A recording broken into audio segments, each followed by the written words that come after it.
হনুমানের শিক্ষা ও রামনবমী। এক ছিল ছোট্ট ছেলে, নাম তার টিটু। রামনবমী এলেই সে খুব আনন্দ করত, কিন্তু কেন এই দিনটা বিশেষ তা ঠিক বুঝতো না। একদিন টিটু তার দাদুর কাছে জিজ্ঞেস করলো, দাদু, রামনবমী কেন পালন করি? দাদু হেসে বললেন, "হুম, এই দিনেই ভগবান রাম জন্মেছিলেন, আর তার সবচেয়ে বড় ভক্ত ছিল হনুমান।" টিটু অবাক হয়ে বলল, হনুমান কি করতেন? দাদু গল্প শুরু করলেন। হনুমান খুব শক্তিশালী ছিলেন, কিন্তু কখনো অহংকার করতেন না। তিনি সব সময় রামের সেবা করতেন, সত্য কথা বলতেন, আর দুর্বলদের সাহায্য করতেন।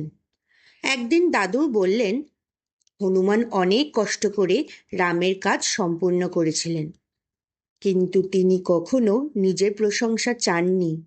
তিনি বলতেন, আমি শুধু আমার কর্তব্য করেছি। এই কথা শুনে টিটু খুব ভাবল।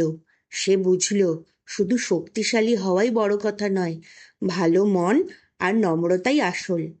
পরের দিন রামনবমীর মেলায় টিটু এক বৃদ্ধ লোককে রাস্তা পার হতে সাহায্য করল।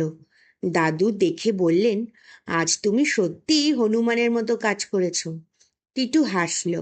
সে বুঝে গেল, রামনবমীর আসল শিক্ষা হলো ভালো মানুষ হওয়া আর অন্যকে সাহায্য করা। শিক্ষা: শক্তির চেয়ে বড় হলো নম্রতা, সত্যবাদিতা আর সেবা করার মন।